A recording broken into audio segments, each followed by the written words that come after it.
Hi and welcome to the Confident Birth Preparation video interview series, and I'm Charlotte Kanye and I'm welcoming Sapna Matharu today from the Wild Homeopath to talk about homeopathy. So welcome, Sapna. Hiya. Yeah, it's great to have you here. And I wonder if you give everybody listening a little bit of an introduction about who you are and what you do. So I'm Sapna, the Wild Homeopath, and I love that name, by the way. Sorry to interrupt you. I love that name. Well, I was trying to choose something that kind of gave the essence of me, and I've always been that kind of almost black sheep. So I always go against the grain, and never conventional about anything. So I thought wild was like a good description of me. So I'm a homeopath, and I specialise in infertility, pregnancy, and birth. And I kind of came to that because I went on an IVF journey for my first conception, and that led me from having zero knowledge about pregnancy, birth. That led me into like this rabbit hole of thinking about and trying to understand the way we should be birthing, and the important bits. And I kind of got to a place where I thought, if you get the right start in life, and then first it was birth, and then it kind of went back to pregnancy, and then it went to that moment of conception. So that's what I do now. I help people get pregnant, I support them through pregnancy, and I support them through birth, and it's just amazing to be able to do that. Well, it's wonderful. It's wonderful to have that enthusiasm about something you do. Yeah. Would you just give a little bit of an explanation of homeopathy? I know a lot of people listening will know what it is, but in case it's new to anyone. So homeopathy. So I think the key to it is it's holistic. We're not a bunch of separate parts that can be looked at separately. And the way to explain it is what's going on here in your head is always going to kind of manifest somewhere physically if you're not dealing with that. So in homeopathy, we look at the whole person. And what we're trying to do is look at the root cause of what's going on with them. So it's not about, if you have like a skin condition, for example, often what happens is you'll put some cream on and then it will go away. But that hasn't dealt with actually why that skin condition is there. Our skin is like a massive eliminator. So if there's something going on inside, your skin's going to try and throw it off. But what we end up doing conventionally is just pushing that back inside again. The difference with homeopathy is it's not kind of anti. You're not trying to push things back in. What you're trying to do is it acts as a catalyst to get your body to heal itself. We've got amazing healing power, within ourselves. But I think as a society, we've just altered the way with which we deal with feeling unwell. So homeopathy is holistic. It's safe. It's gentle. It's non-toxic. And it's just perfect for, times of pregnancy and during birth. And in the birth scenario, you can see changes happen so quickly, when you give a homeopathic remedy. And I've had, actually, there was one instance with Kemi, for example, and she called me and she said, a whole list of things about one of her clients. And at the end, she said, it would be good to have stronger surges. I was like, right, give her this remedy. Literally 2 minutes later, I get a text message back going, yay, she's in. So, it's so fast, because we've got that power. All that homeopathy is a little key to unlock that power within us, because we do end up getting imbalanced, for various reasons. So yeah, I hope that was a good explanation. I really love that about the unlocking the power within that we already have, because I think that's the biggest mindset shift, that if that could be for everyone, that your body is already working to heal, already wanting the homeostasis, already wanting that, and you're listening to it and saying, what do you need, whether that's vitamins or relaxation or exercise, or in this case homeopathy, what is it you need right now to support you the best way and instead of seeing that as an illness or a sickness that has to be managed or suppressed or beaten out of us in some way, that it's just a little bit out of balance and a little coming back in, and it's such a joyful way to just have that slight change of the way you're approaching it, like a teamwork with your body, like it's like a co-creative thing, and it makes such a difference. Yeah, absolutely, absolutely. And I think, you know, the best example of it is when we have a fever, because if we've got a fever, our body is trying to reach that homeostasis. And what do? We just try and get that fever down. Mm. And what I found, you know, with my own children, because that's kind of longevity of experience that I've had, is when in the past I tried to bring their fevers down by whatever means, that fever lasts longer. When I let that fever just run its course and give them some homeopathy to support that, it's gone within like a day or, you know, a couple of days. Alternatively, it lasts for 3 or 4 days, it's up and down, and but it's that, you know, you that body trying to reach back to that place of balance. So yeah, and that's what homeopathy does for you. It will just help you just get back into balance, and that is emotionally as well as physically. And I think it's really important to kind of make the point about you know, this emotional side of it, because in the birth scenario especially, and during pregnancy, I think a lot of what women go through is emotional, but they don't realize that the root cause is emotional. um, and I'll give you an example about this. So, and I think labor, well, going into labor is the best kind of way to illustrate what I'm talking about. So I think that if you're in touch with yourself and you're kind of trusting your gut and you're trusting your instinct, you know when you're going to go into labor, um, or you've got like an inkling that it's coming. And often I've found that women have had this inkling and they're like, oh, I think I'm ready, I'm ready. And then they don't go into labor.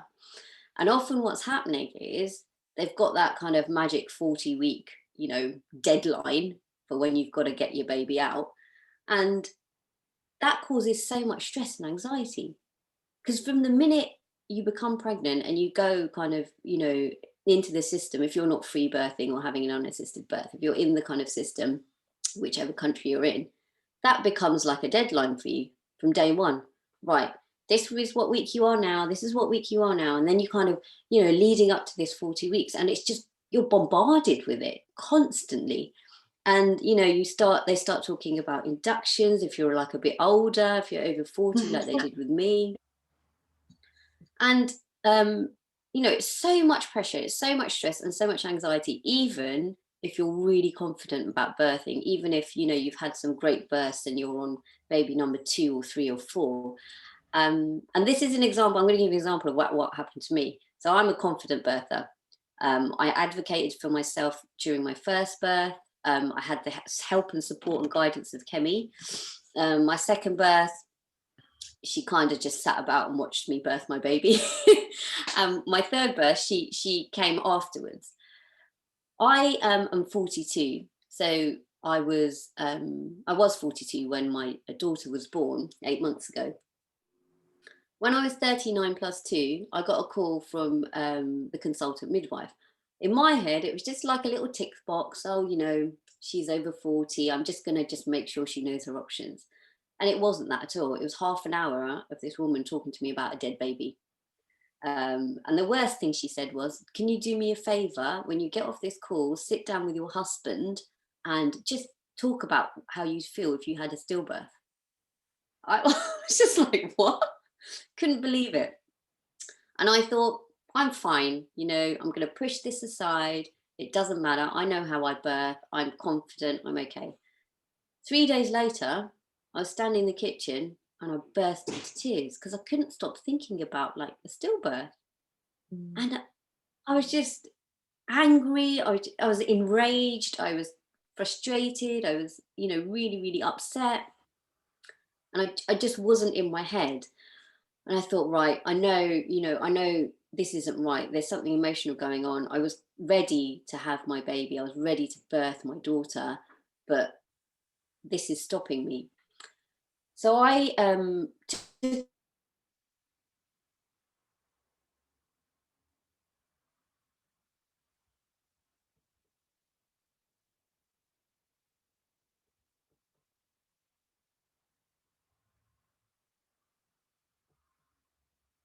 I'll press it again. Okay, we're back. okay, so yeah, I was really upset and angry. And I was ready. I was ready to give birth. I was relaxed. I was joyful. I'd done all the nesting. So I thought, right, something's got to give here. What's going on with me? And it was that anger and frustration. So I took a remedy to deal with what I was feeling with emotionally. And an hour later, I went into labour. 3 hours later, my daughter was born. So that, that kind of just illustrates how powerful that pressure can be, but also how powerful homeopathy can be to help you get out of it. And I didn't think about that while I was birthing my daughter anymore. Those feelings were gone. I dealt with it. I processed it.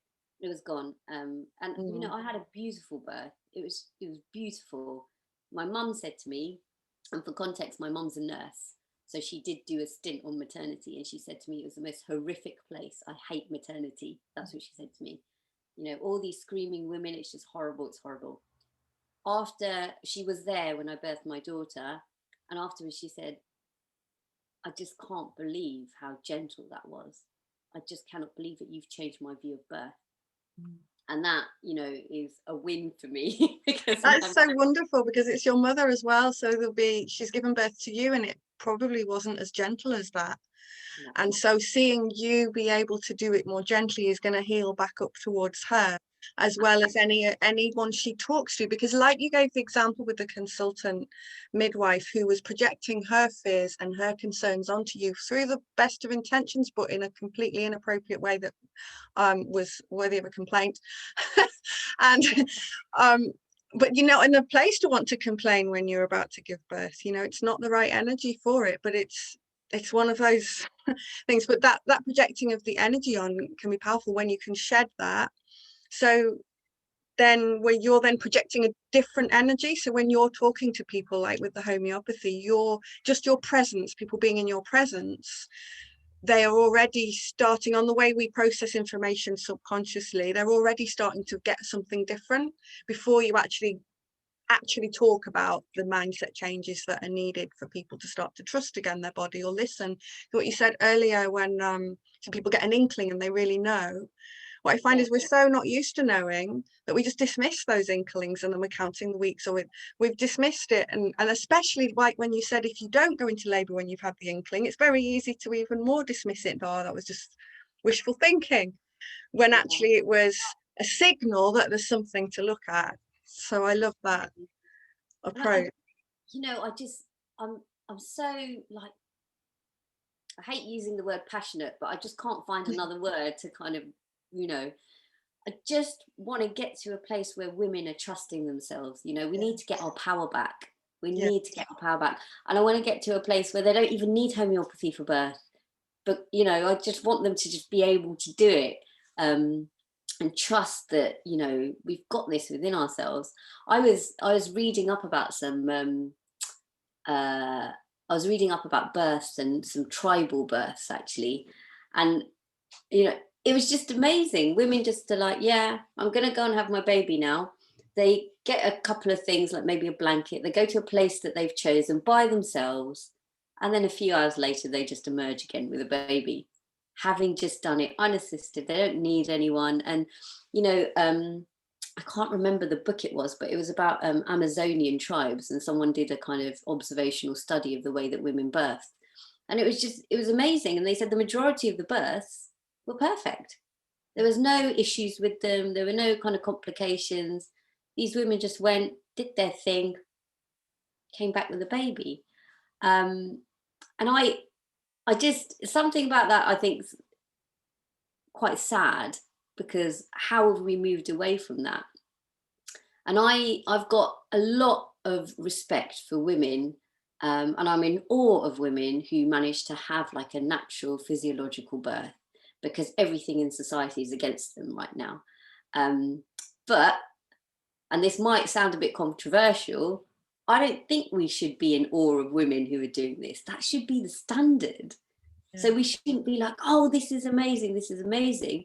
I think we should be in a place where, yes, respect that you have grown and birthed a child. I think that's amazing. but it shouldn't be, oh, well done, you've had like a physiological birth and you haven't had any intervention, and well done, you've kind of advocated for yourself. I don't think we should be doing that. I think it should be standard that, you know, there's no interference unless it's necessary. But I just, you know, and I'm kind of quite vocal about this, and I want to help women and kind of be part of that movement to get back to us having our power in birth. I understand what you mean, because on that individual woman, she definitely needs whether it was a physiological birth or not, you need that encouragement, you need that support. But as a general thing across the board, we've moved far away, and calling it out, people are starting to call it out now more so, and that's getting a backlash in some places. But really, if you change that mindset right from the beginning, physiological birth is like an ordinary thing that is much easier to achieve with the right environment, the right support, than we've been led to believe. And the starting point, though, may be that it isn't easy for you, because you're, like you said, with the homeopathic remedies that you've used, when people are at their starting point, they've got to undo all that.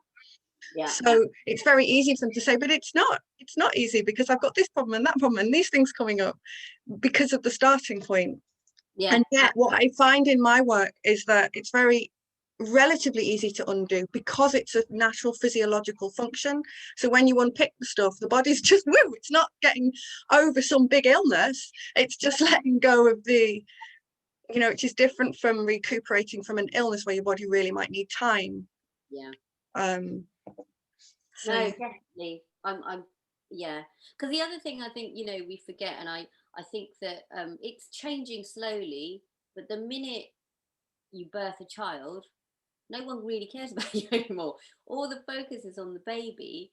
And, you know, if you've been through any form of trauma, whether it's like a lot of intervention, or whether it's something kind of you're feeling within yourself, you know, and a lot of women I've spoken to, there's like this theme of, I feel like I failed, you know, and I whether it's that, there's a support that's needed. And if you look at kind of, well, if I look at the way, for example, the way that my grandmother birthed, she just birthed, you know, all her kids were running around. One was still being breastfed. She put that one down, birthed the baby, put the baby on the floor, breastfed the other one. And the midwife wasn't someone that was trained, it was someone who was experienced. And it was a woman in the village who used to, you know, go around to all the births and support the women. But essentially not do anything, just kind of sit and watch, and, you know, the words of encouragement. And I just feel it's really important, because when you give birth to a baby, you're actually giving birth to yourself as well as a mother. And I don't think it's, you know, necessarily just the first time you have a child. every time there's time. a transition or a shift, like to the next, because you're now a mother of 2 or a mother of 3, and there's, like, for me, I've written about it as well, as like a transition. And what I agree with what you're saying about that situation with the elders. There's usually rituals as well as support that go with it to acknowledge that. And I needed to do that belatedly, because I was a mess after my first birth without knowing why.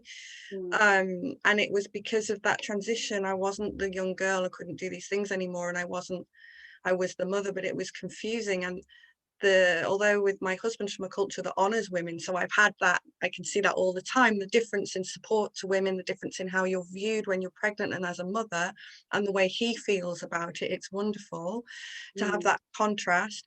And at the same time, I internally, to me, hadn't had the explicit ritual and the explicit examining my own emotional feelings, which can make I see such a difference with people, however many years later they do it. Obviously it's great to do it right then and there, but if you haven't had that opportunity, I want people to know it's not too late. You can take that energy backwards, heal it now. You know, And I guess homeopathy would support with that as well. Homeopathy could be part of anything like that. Yeah, and it's the same kind of theme, you know, because it is about that energy, and you become stuck in a certain energetic place. And when I've worked with women who have been through birth trauma, this is what I can't, you know, you recognize. Something that's actually quite interesting, because I did a study with women on birth trauma, who'd been through birth trauma, and what I recognised was the birth trauma actually doesn't start during the birth. It doesn't start in pregnancy. It actually starts kind of way back.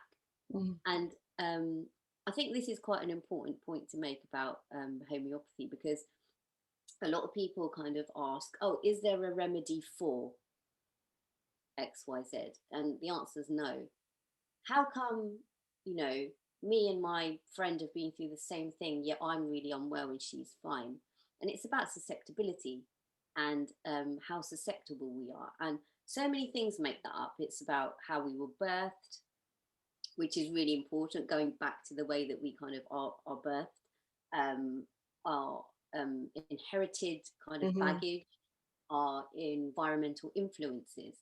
So, if you are more susceptible, then the chances of you going through like an anxious labor and having birth trauma are increased. And even conventionally, they're kind of saying it's 5 times more likely if you've had anxiety or depression or any of those things or similar things in the past, you're more likely to end up in a situation where you have a traumatic birth.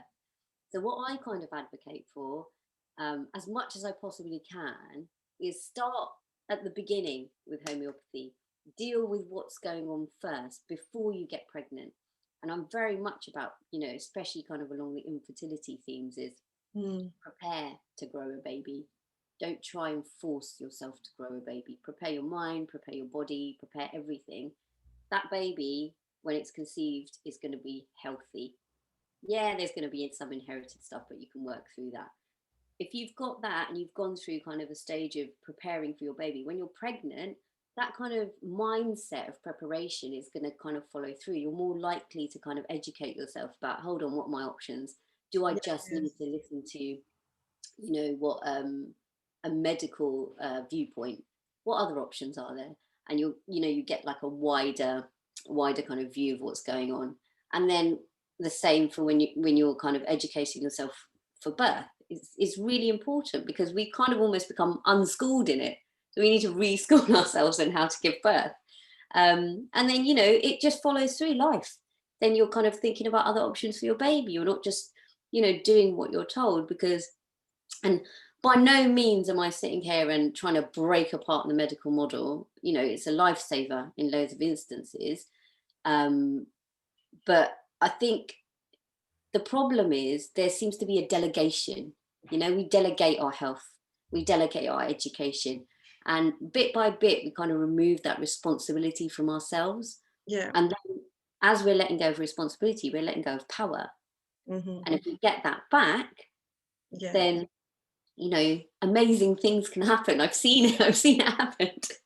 Yeah, definitely, because we're delegating power in a situation when we can feel that, I hear all the time, well, I didn't want to do this, but I did, or I didn't.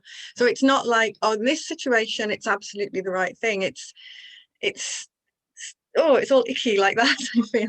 But you definitely answered the question of when is a good time to start with homeopathy. Is like whenever you realize we're not now kind of thing, and as the earlier the better. But if you're later on, well, now you can. It's never too late. It's always a good time. And it's part of a journey. Homeopathy, yeah, it's not like you're fixed, move on. It's a journey, and yeah, you'll really kind of and because it's a journey, it's a huge commitment, I think, because you've got to shift your mindset about your health. You've got to bring back responsibility to yourself. And I always say to kind of my clients, I'm not here to fix you. That's not what I do. I work with you to kind of help you to realize what needs to be adjusted and balanced in yourself. yeah, And eventually what happens with people is, because they're taking that responsibility, then they think, oh, maybe I should just change my lifestyle a bit, or yeah. maybe I'll quit drinking, for example, or maybe I should not like eat processed food anymore. And it's a catalyst to your kind of mindset as well, and you can see it It, happening. It's brilliant. it is, yeah. And I also think it's a wonderful role model for the child that's growing inside you. And one of the things that people often are concerned about for me is, oh, but if I have negative thoughts, will it impact the baby? Or if I'm, you know, if I have had these anxious problems, or I'm looking at this trauma, and I'm like, what you're teaching your baby is when these things happen, you're going to address it, listen, and find a solution. You don't just have to suffer it. And so that taking responsibility, the energy that you are changing and carrying with the mindset changing with that looking things is immediately passed on to the baby that's growing. They grow in that environment. So it's wonderful. Like I always say, to reassure people that no, it's not that, like, you know, you've had a negative thought and you to feel guilty, because that's just part of life. We're so averse to the, like, we have it in positive and negative, and we're aiming for this positive, but we're averse to it as just the cycle of all these different feelings and emotions, and then, like you said, balancing and negotiating through it. Absolutely. Well, And like, you know, that's suppression, because, you know, people try and not be angry, people try and not be negative, but really they're not. You need to process their emotions. Sadness, you know, is something that we need to process. Anger is something we need to process. All of these emotions, we look at them as negative, but there's something that we need to do. You know, there has to be a balance. There's always a positive and a negative. And if you are trying to stop those emotions from coming out, that's not healthy. That's how you get imbalanced. So, you know, some people, there's like a thing where, not a thing, what I hear quite often is, ever since I gave birth, I have not been the same. Or ever since my partner gave birth, he's changed. And that's that kind of energy out of balance. And that's when, you know, there's been a negative experience and that's been held and it hasn't been kind of processed and released. That's not healthy. If that had been processed and released, that's fine. But when you're long term trying to deal with the same thing, then it becomes like an issue. hard work. Hard work to unravel. But you know, there's some like beautiful remedies that you can kind of, you know, see pictures of quite easily. And if you give that to, you know, birthing mothers or pregnant women, like really there and then, it's just process, move on, and then you carry on, release it, and then you're back in balance and everything's How good. do you choose which remedy somebody needs, or how do you know that when someone comes to you? Oh, that's a big question. I know. A really big question. I imagine it's a common one as well, though, because there's so many remedies and people might not know. I know that you go to, say, Holland and Barrett or a shop and there's like 50 remedies there, but there are actually thousands and thousands and at different strengths, right? When I went to see a homeopath, and she had a big massive book and she could show me things, and there's literally so much more than what you see on just the high street and in different strengths. And it's so just coming in and looking at that as someone who doesn't know about homeopathy, you think, oh, look at how much to choose from, and how do you narrow that down and choose the right, you know, match it up energetically to what that woman or person needs. Okay, so it's all about what the individual person. So like I said before, you know, two people who have let's say a cold, they're going to manifest that cold differently. Okay, so the first person is going to have, let's say, a runny nose and loads of sneezing. The second person is going to have a running nose, but you know the discharge from their nose is burning. Even though they're really tired, they're really restless. The way, you know, they suddenly become quite thirsty, but they can't gulp down water. They have to have tiny little sips of water. The other person is like, oh, I don't want to be alone. Somebody look after me. Please don't leave me alone. And all those manifestations are of a cold. So the diagnosis of cold is irrelevant. It's about what is going on with that individual person and everything that is happening to them. So I look for in an acute situation. Let's just give that example because it's a lot less complicated. So I look for, right, what's going on? Where is the problem? Where is it located in the body? I look at when did it start? Was there like a trigger that started this? And often, you know, if someone's gone out it could be, I've gone out on a windy day and I felt really cold, or it could be actually, you know, my cat passed away and then this changed within me. I look for what makes it better. Is it heat? Is it being outside? Is it lying down? Is it staying still? Is it running around? What makes it worse? Oh, every time I have some water, I vomit again, for example. And then how do you feel? How do you feel emotionally? How does the pain feel? And this is always a difficult one. I say, oh, describe the pain. Is it stabbing? Is it stitching? Yeah. Is it hammering? And then I look at, well, what's going on at the same time? Have you had something else? So, for example, if that person has got a cold, they've also started vomiting, or suddenly they start getting diarrhea. So all of that helps build a picture of a remedy, and you match those symptoms to a remedy. And you kind of, I'm like, oh, that looks like pulsatilla. That looks like arsenicum. And that's how you do it. I've actually got on my website a handout for pregnancy, and I'm actually making it look better at the moment.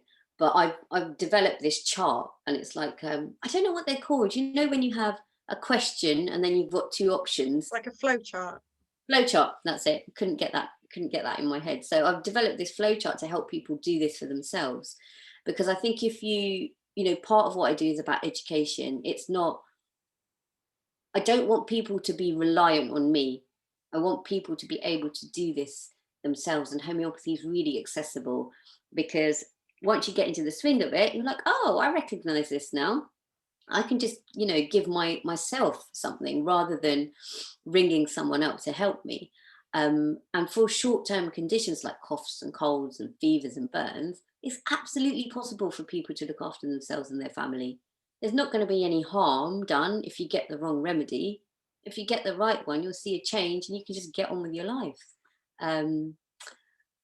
When I was talking about, concentrating on acutes, when it's something chronic, it's much more complicated, because there's loads of layers and layers and layers of, how that kind Work of, through the layers.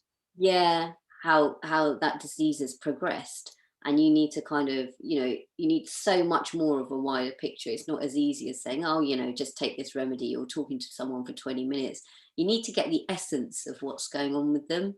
And that's why when you're kind of moving away from the scientific side of homeopathy to the art of it, it's about holding that space for people. That's what I was hearing when you're saying, like, having a picture of the remedy as if it's its own energy, like maybe in the more sort of shamanic way of talking to plants and their energy of what it is they can do and how they might work together. Or I read some interesting things on that about the communication that is, I would class it as science, but it's not the standard science. Like, how do we talk and communicate to plants? It's just we haven't studied that in the same way, because we didn't have the sensitive instruments to study how we energetically communicate. It was all about what we could data collect. And my own experience of homeopathy, she used muscle testing but she built up a picture, like you're saying.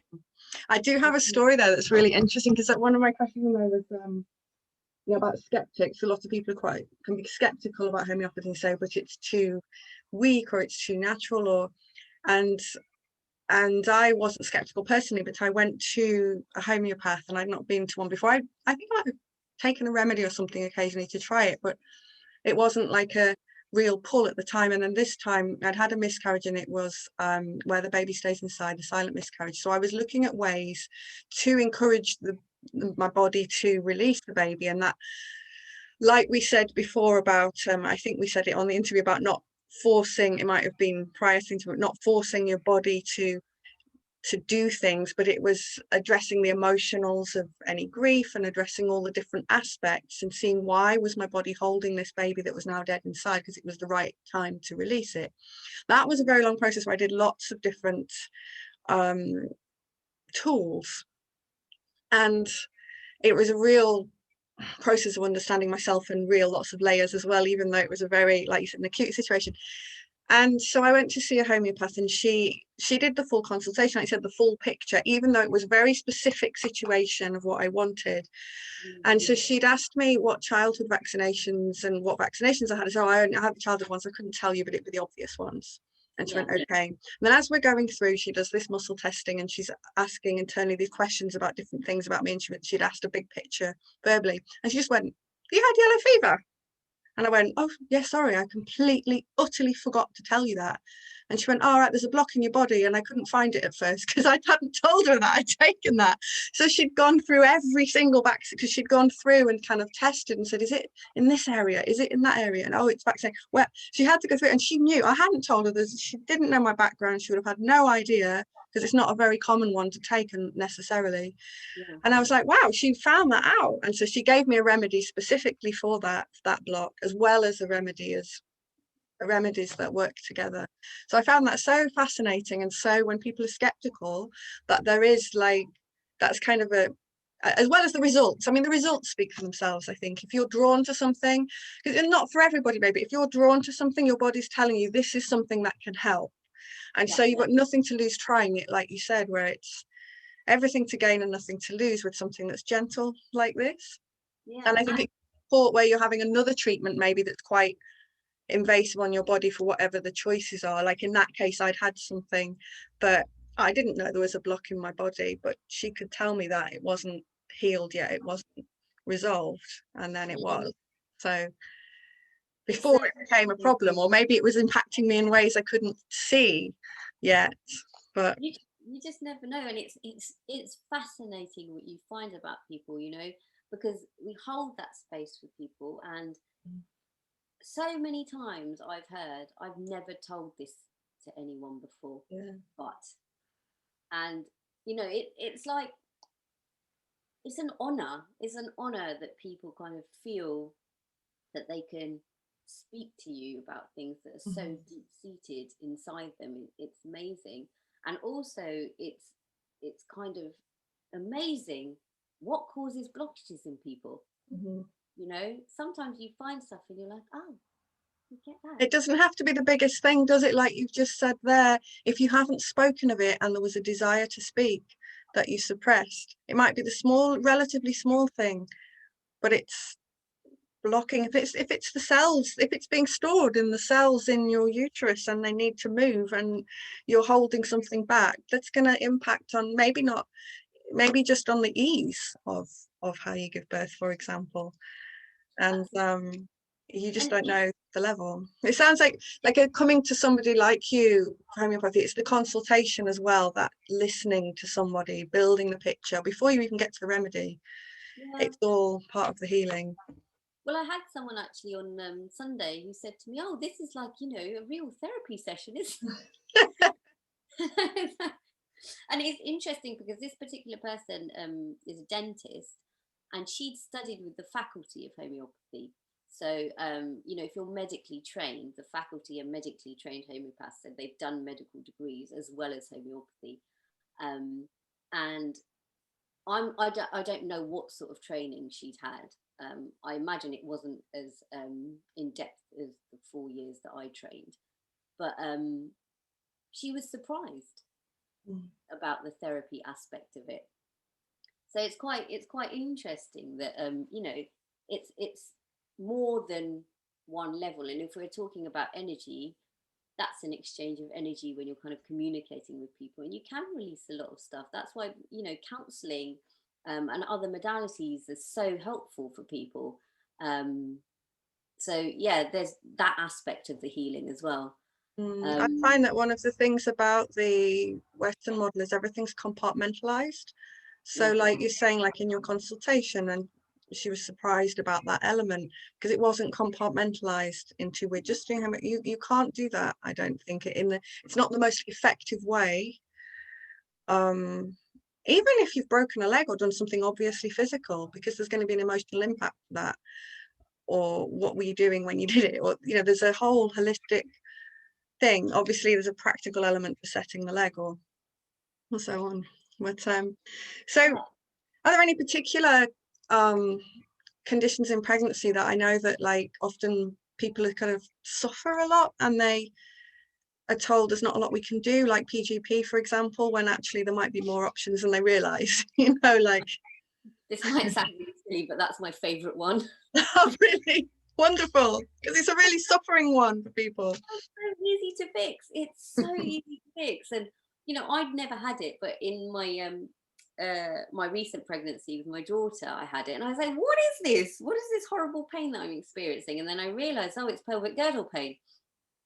My favorite remedy in the whole wide world, and every forum I'm on, anytime a woman says, I'm like, take some homeopathic aeschylus, please, because it will disappear overnight and you can get on with your life. Wow. Aeschylus is made from, it's horse chestnut, Mm-hmm. and it is one of the best remedies for PGP. It's not the only one, but it's my go-to. And if you've got hemorrhoids as well as PGP, just take the aeschylus and you'll just see the magic happen. It disappeared overnight. I took one dose and in the morning I woke up and it was gone. It's just amazing. Really amazing. That's one, that I hear quite a lot of. Also, nausea quite a lot as well. But I kind of heard this theory, and I've really bought into this theory about why we have nausea during pregnancy. It's to do, like, it's rooted in Chinese medicine and the way that qi energy travels, or qi is energy, so qi travels. And it's about the spleen and the stomach and the connection between them. So because the spleen is so busy making the placenta, it's kind of high in energy, and it's compensated for by the stomach, which is why we feel nausea. And I think it's just a beautiful explanation. And then it kind of goes back to that kind of root cause thing, because if you're like in a really healthy state, then your spleen's not going to struggle to kind of make those placenta cells, and it's not going to struggle to nourish the placenta. So then I started thinking about, okay, so women who suffer from HG, what's going on there?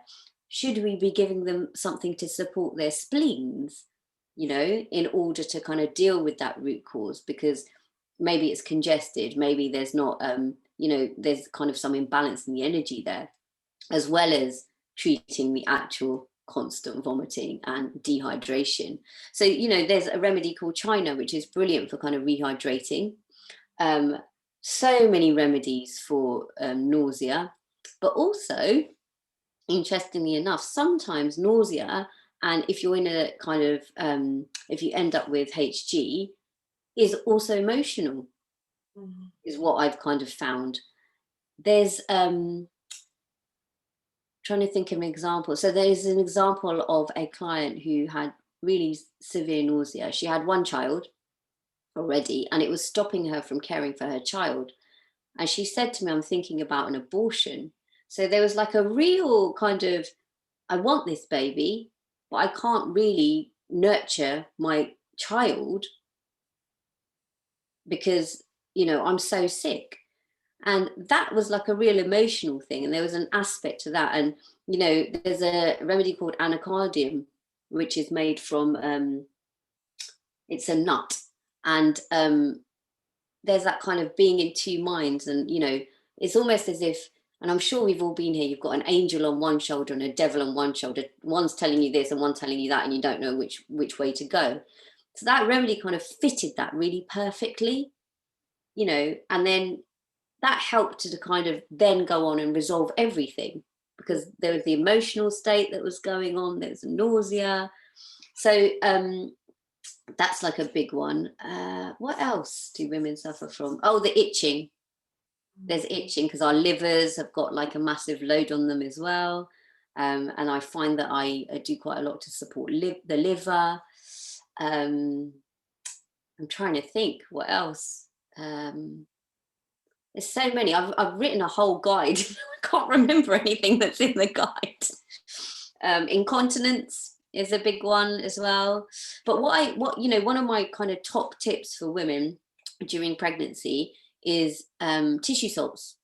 So a lot of the kind of structural issues that happen is because of relaxing and the loosening of our ligaments. So there's a tissue salt called calc fluor, which is brilliant for maintaining the elasticity of ligaments and kind of making sure they're not going all over the place. And all my kind of pregnant clients take that from the minute they know they're pregnant right the way through. It's brilliant. A really, really great kind of support to take while you're pregnant. on so many levels. Also helps with things like constipation, so many things. It's brilliant. And I think that tissue salts aren't strictly homeopathic because they've still got kind of material matter in them, but they're the building blocks of our cells. So for someone who kind of is, I don't know, I guess on the fence or wants some sort of support, tissue salts are a great way to start, to kind of help you along your pregnancy, because also what they do is they give you that minerals that you need, because we do become depleted. Our diets aren't kind of optimal for being pregnant, to be honest.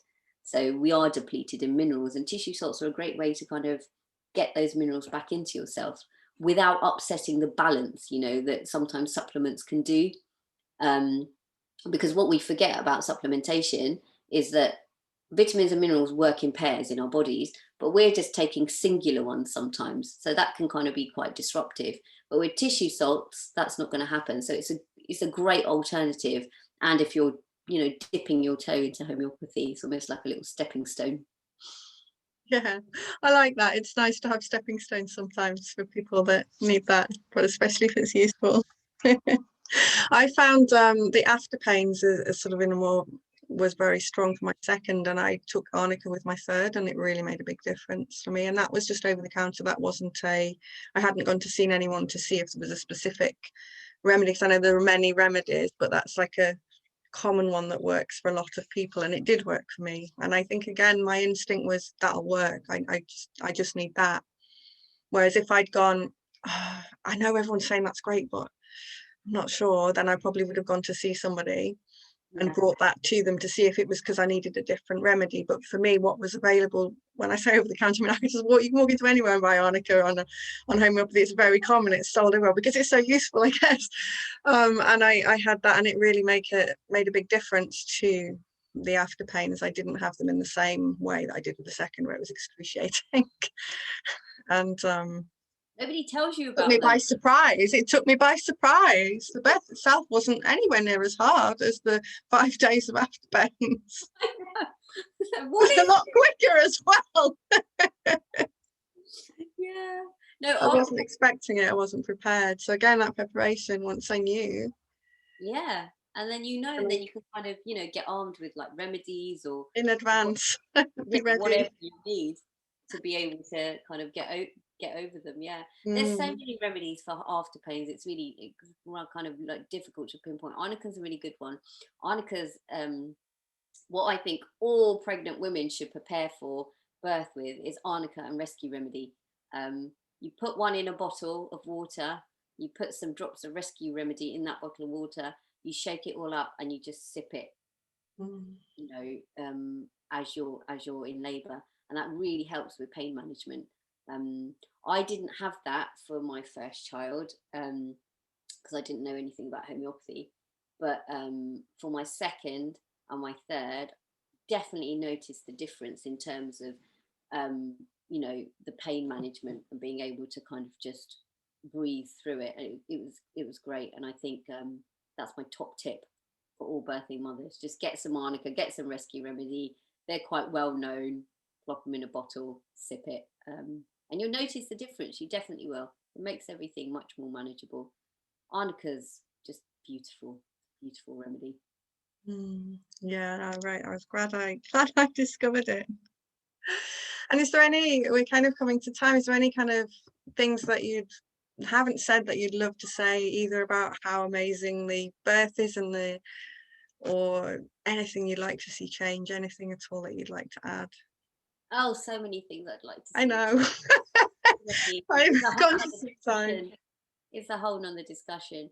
But I think, for everyone kind of listening, if it resonates with you to try homeopathy, just buy a little book, get yourself a little kit, and just try and start using it, So a good starting point is the guide you've got on your website, isn't it? So they could have a look at that and so have a bit of a play with some of those remedies.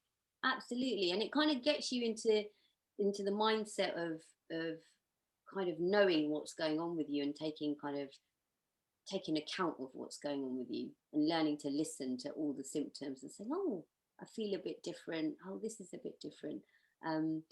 You know, I'd say 60-70% of homeopathy is about observation. And this is why I think birth workers would be amazing when they're using homeopathy, because that's what you do. You know, doulas are kind of looking at what's going on. Independent midwives, they're looking at what's going on. They're observing what's going on with birthing mothers. Birth partners, you know, are doing the same thing. So 70% of homeopathy, you're already doing it. All you need to do now is just match a remedy, and then you're on your way. And I kind of, you know, I want to kind of try and get this education in there for kind of doulas and, you know, birth workers. Basically, that's what I want to do, because I think it's so important. It could change a lot of the outcomes. I think when they get a bit hairy. I think you and I both know that if you're prepared and you've set up a home birth, the likelihood is you are just going to have your baby. You're going to have a gentle birth, and you're going to get on with it. Occasionally, what happens is a transfer is required, but I think that homeopathy can, you know, really change that outcome. So a transfer isn't required. It can help with exhaustion in labour, and often when women get exhausted, that's like a tipping point. It's amazing during transition, because that's the point where it could all kind of go a bit different, you know, and observing what's going on with that woman at that point of transition.